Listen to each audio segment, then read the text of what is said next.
सबसे पहले ये बताएं कि इतने सारे फॉलोअर्स क्योंकि बीजेपी के भी नहीं हैं, पहले से कोई प्लानिंग कर रखी थी या अचानक से ये आए इस तरह से फॉलोअर्स ऐसे कैसे बढ़ गए? नहीं सर, ये तो कोई प्लानिंग नहीं थी। अगर प्लानिंग होती तो मतलब अगर chief justice of India cockroach नाम का शब्द इस्तेमाल नहीं करते तो ये मूवमेंट शायद से क्रिएट भी नहीं होती।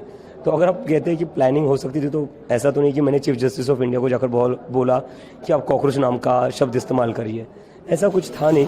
मुझे लगता है इस देश के युवाओं में कहीं ना कहीं नाराज़गी थी कई साल पहले से, क्योंकि हमारे देश में बेरोज़गारी दर जो है वो पिछले 40 साल में सबसे अधिक है।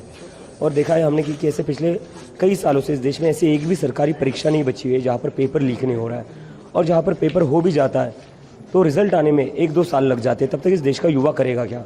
तो मुझे लगता है इन सभी चीज़ों को लेकर जो नाराज़गी थी, कॉकरोच जनता पार्टी के माध्यम से वो नाराज़गी बाहर आ रही है, और इसीलिए इतने सारे लाखों करोड़ों युवा हमारे साथ जुड़ रहे हैं।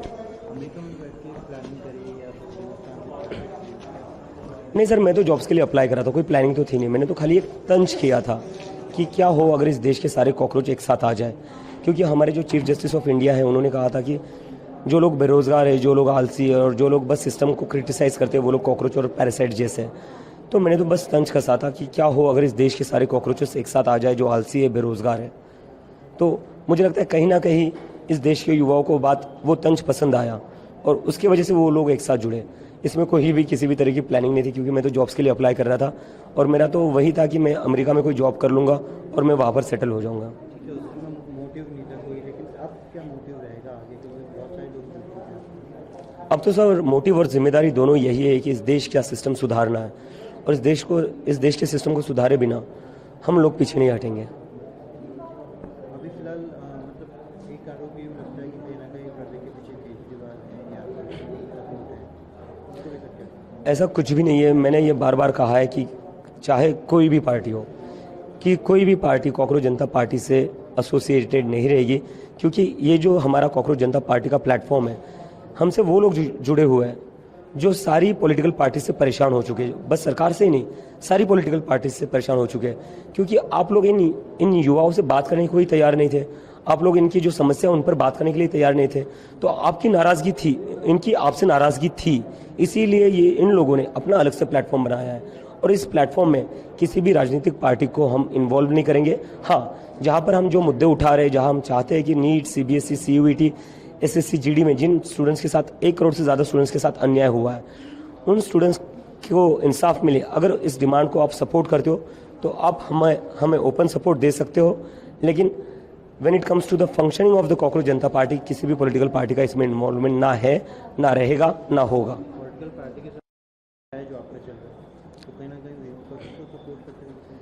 मुझे तो लगता है इसमें सभी को सपोर्ट देना चाहिए, क्योंकि 1 करोड़ से ज़्यादा स्टूडेंट्स का भविष्य अफेक्ट हुआ है, तो हम सबको इसमें आवाज़ उठानी पड़ेगी। मैं तो चाहता हूँ बीजेपी के जो लोग हैं वो भी इसमें शामिल हो जाए, क्योंकि कहीं ना कहीं उनके बच्चे भी तो सीबीएसई नीट की एग्ज़ाम दी होगी, उनके बच्चों के साथ भी तो नाइंसाफ़ी हुई है।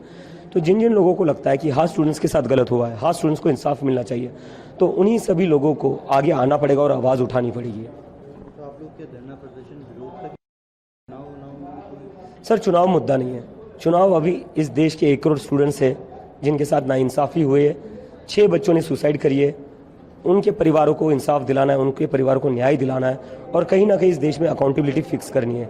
क्या फ़ायदा है चुनाव का अगर जिन लोगों को हम चुनकर भेजे उसके 5 साल तक वो हमारी बात ही ना सुने?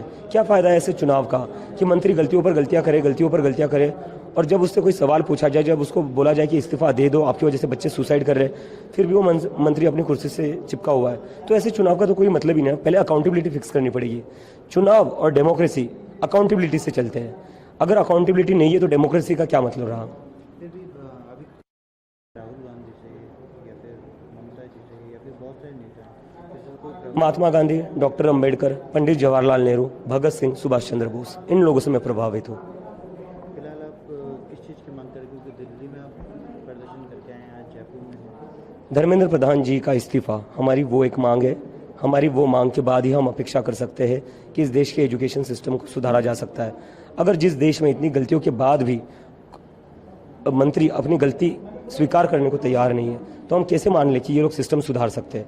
तो हम चाहते हैं कि पहले आप इस्तीफा दे दीजिए, फिर हम सिस्टम सुधारने की बात करेंगे। दिल्ली जयपुर नेक्स्ट मैं कल नागपुर जा रहा हूँ। तो अगला प्रोटेस्ट हमारा नागपुर में होगा। राहुल गांधी भी 17 तारीख को मिलने के लिए आ रहे हैं, जो नीट के अभ्यर्थी हैं। नहीं, बिल्कुल आ जाए। जिन जिन लोगों को लगता है कि स्टूडेंट्स के साथ नाइंसाफ़ी हो रही है, उन सभी लोगों को आना चाहिए। Thank you.